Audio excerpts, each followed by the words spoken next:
Coucou les agents cynophiles. Aujourd'hui, on va faire une petite interview avec Raptros.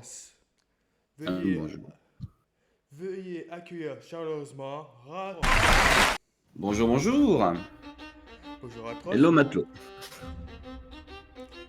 Merci d'être venu. Je t'en prie, un plaisir. Vas-y, présente-toi un petit peu. Ok. Alors, du coup, je suis un jeune streamer, vraiment débutant, qui a attaqué sur la plateforme de Twitch le 24 juin 2021. Je suis sous le pseudo de Raptros Ryakuda, qui est un pirate raptor et qui vogue sur les océans des jeux d'horreur essentiellement. Bien que je ne suis pas focalisé que sur ce genre de jeu. J'aime aussi explorer des jeux un peu soit méconnus ou alors d'autres genres. Mais j'ai une priorité, c'est surtout que mes matelots, donc qui est le nom de ma communauté, je veux qu'ils se sentent bien sur ma chaîne et j'aime passer du temps à discuter avec eux. Et je pense que ça fait une petite présentation tranquillou. Essaye de parler une petite présentation comme ça. Mais pourquoi t'as choisi ton pseudo? Alors, Raptros Ryakuda, c'est un vieux pseudo. C'est mon pseudo depuis, depuis que je dois avoir 15 ans. Donc, sachant que là, je vais sur mes 33. Donc, à la base, quand j'ai voulu aller sur un forum euh, de gens qui, comme moi, font du jeu de rôle et aussi un petit peu de la communauté Fury à l'époque, je voulais aller sur ce forum et à la base ça devait pas être Aptros du tout, ça devait être Cobalt et ce nom était pris. Et à une époque, je sais pas si tu as connu Giz, sur PlayStation 2, il y avait un jeu qui s'appelait La Guerre des Monstres. Et en Je fait, connaissais. c'était un jeu qui, à l'époque, tu contrôlais des stéréotypes à la genre King Kong ou alors un grand lézard et tout ça. Et en fait, tu te fritais dessus avec tes potes dans une grande ville et tout était destructible. C'était un super jeu sur la PS2. Et un des personnages que tu débloquais s'appelait Raptros, qui était un dragon raptor. Et vu que je suis un grand fan des dinosaures, notamment Jurassic Park, et des raptors, bah, j'ai dit, bah écoute, il me faut un pseudo, je vais prendre celui-là. Et ce personnage, ensuite, vu que j'aime beaucoup faire des jeux de rôle, je l'ai beaucoup travaillé au fil des années avec tout simplement mes goûts et mes choix personnels. Et j'en ai fait mon identité sur Internet, et notamment pour mes tables de jeux de rôle. Tu fais RP. En gros, je fais RP. Pourquoi t'as choisi le thème des pirates pendant tes lives? Bah, parce que les pirates, c'est trop bien. C'est parce que je suis un grand fan. Je suis un grand fan des Pirates des Caraïbes. J'aime beaucoup l'univers pirate, notamment aussi de One Piece. En évoluant, comme je t'ai expliqué juste un peu avant, en évoluant mon personnage, je le rapproche toujours forcément des goûts que j'ai personnellement. Et je construis mon propre univers de jeu de rôle dans lequel ça se passe avec des pirates et un peu un mélange de Pirates des Caraïbes, si tu veux, et de One Piece. Et mon personnage est un des seigneurs pirates, et tout simplement. Et pourquoi un thème? Pas parce que je trouve que c'est important toujours de garder ce côté un peu personnage et d'avoir une sorte de thème pour pas juste être un pélo avec sa cam allumée. Je voulais avoir une identité propre euh, et, euh, et le truc des pirates, je trouve ça extrêmement cool. Et en fait, les gens, ils viennent, ils reconnaissent le tricorne, ils font bon bah c'est Raptros quoi. Faut pas l'oublier. T'as pas idée à quel point ce tricorne il attire les gens. Tu sais, t'as presque 150 abonnés. Comment tu réalises?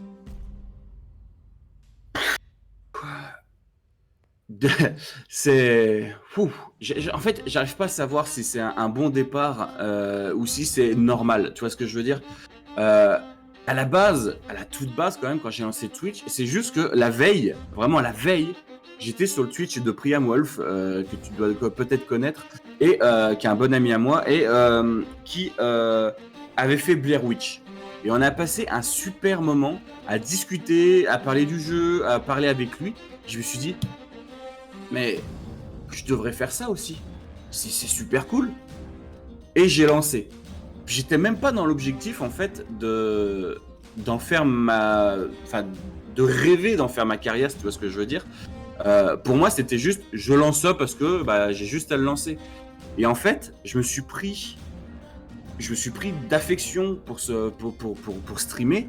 J'en ai même devenu ma passion, chose que je connaissais pas avant. Et c'est vraiment un truc de laquelle qui me tient à cœur. Et du coup, je mets énormément de moyens désormais pour essayer de m'améliorer et de faire que les gens qui viennent s'y plaisent. Et là, aujourd'hui, effectivement, je vais sur mes 150 matelots.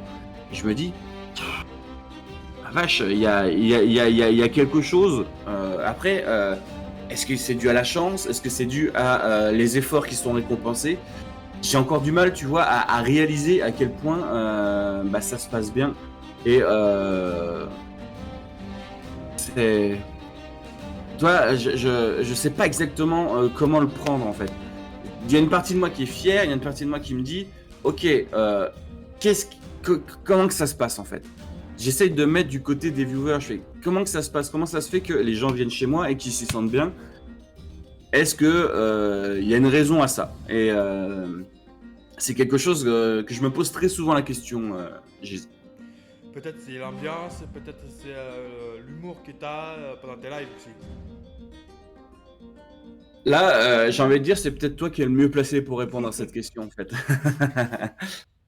Parce qu'en fait, comme je te dis, moi, je suis parti vraiment dans l'optique du... à la base, je fais ça pour m'amuser. Puis, en voyant que je commençais à rencontrer des gens super, je me suis dit, en fait, réussir peut-être à percer là-dedans, pourquoi pas? Pourquoi pas? Et aussi, ça marche aussi, les bouches à oreille.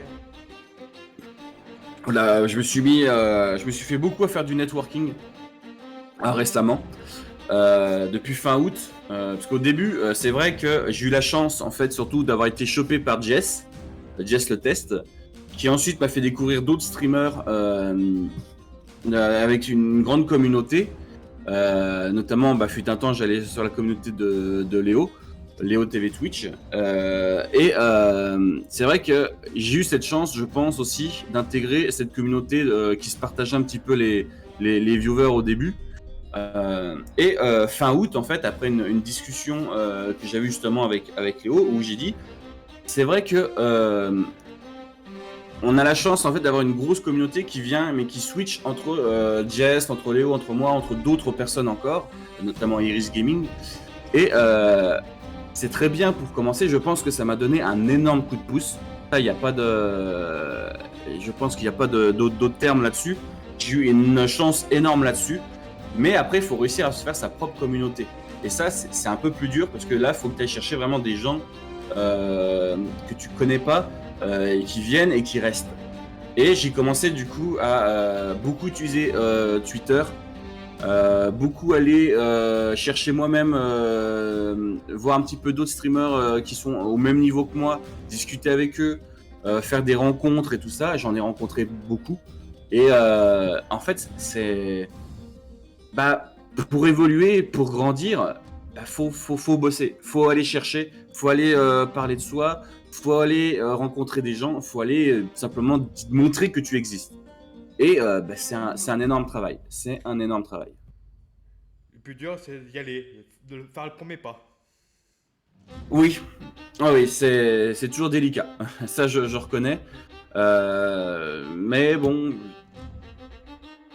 à un moment donné, j'ai envie de te dire, avant Twitch, j'aurais jamais osé faire ce genre de manœuvre, entre guillemets. Mais là, je bosse pour quelque chose qui me tient à cœur, si tu vois ce que je veux dire. C'est pas juste c'est un loisir, c'est une passion. Et c'est quelque chose dans lequel je veux devenir meilleur. Et du coup, ça te force un petit peu à sortir de ta zone de confort. Et à prendre des risques un petit peu de bon, ok, Là, je suis pas à l'aise du tout. Mais ça fait partie du travail en fait. Tu vois ce que je veux dire? Si on considère Twitch comme un travail, voilà. Oui. Je vais te poser une autre question, si tu permets. Ah, bien sûr, excuse-moi. Comment tu vois nombre d'abonnés dans l'avenir, dans un an, dans 2 ans, à peu près?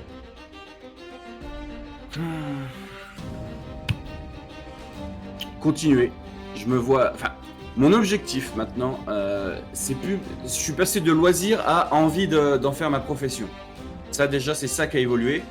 J'aimerais réussir à en vivre. Et ça, c'est déjà un objectif sur le long terme parce que bon, bah, ça se fait pas en quelques mois. Euh, Après, dans 1 ou 2 ans, bah, j'espère toujours être sur la plateforme, réussir justement du coup à en vivre, évoluer, donner toujours du contenu, faire gaffe. C'est un des objectifs que je veux, c'est que je veux essayer de faire gaffe, de garder ce lien proche que j'ai avec mes matelots.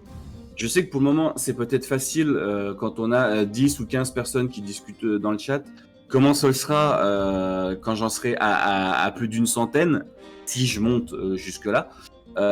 J'aimerais garder ce côté vraiment entertainment et ce côté discussion avec mon chat. Et ça, c'est quelque chose que je vais essayer de veiller au grain. De pas juste de me mettre en mode ok, maintenant que vous êtes juste là pour me regarder, pour me donner des sous et je vous parle pas. Ça, c'est un truc qui me gênerait énormément. Du coup, c'est ce que je dis tout le temps, même à toi. Je dis faites-moi signe quand je commence à devenir un vieux con. Bon, après, je suis toujours un con, mais ça, c'est normal. Ça. Là, ta communauté et toi, c'est presque une famille, donc on va l'aider, toi tu nous aides, vice versa. C'est ce qui me plaît chez Twitch, Gisrald, en fait. C'est vraiment le côté humain qu'on peut avoir. J'ai des gens que j'aurais jamais rencontrés autre que sur cette plateforme. J'ai des gens qui viennent du Québec, j'ai des gens qui viennent du haut de la France, du bas de la France, de n'importe où. J'ai pas juste envie d'allumer ma cam, jouer mon jeu et rester dans mon coin en mode bah, viens là juste me regarder et puis c'est tout. J'ai besoin je pense, en fait, d'être proche de ma communauté autant que j'en ai besoin aussi que ma communauté soit proche de moi, si tu vois ce que je veux dire. Il y a je constate en tout cas que sur Twitch, il y a cette capacité de pouvoir en fait se faire du bien mutuellement et de grandir ensemble. Et c'est ça que j'aimerais essayer de mettre à l'honneur, en tout cas sur ma chaîne, Gisrald. En gros, tu essaies d'avoir presque une connexion entre toi et ta communauté, mais pas faire comme les grands streamers, rester dans ton coin, jouer et donner les sous et basta, et 1 heure, après je me casse. Je vais essayer. Après, comme je dis, là, je suis encore un jeune streamer qui rêve, tu vois ce que je veux dire. Oui. Les gros streamers, peut-être qu'ils ont commencé comme ça aussi. Est-ce qu'à un moment donné, c'est peut-être plus faisable? Tu vois ce que je veux dire? Quand on voit les streamers, ils ont 900 à voire plus de personnes sur leur live. Est-ce que c'est encore faisable? C'est la question que peut-être un jour j'aurai la réponse ou pas en fonction de comment je vais évoluer. Oui, après faut voir avec le temps. Exactement. Après, voilà, je vais essayer, en tout cas moi, de garder cette connexion avec mon chat. Je vais te poser 2 questions improbables. Voici les questions improbables.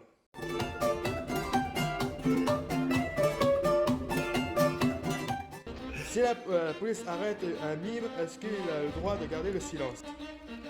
Tout à fait. Je pense que tu sois mime ou pas, je pense que ça s'appelle une déformation professionnelle de la part du policier. Et quand il lui donne ses droits, techniquement, c'est une phrase qui est tout le temps préfaite. C'est tout le temps la même phrase. Vous avez le droit de garder le silence. Tout ce qui sera dit contre vous sera retenu, nanana.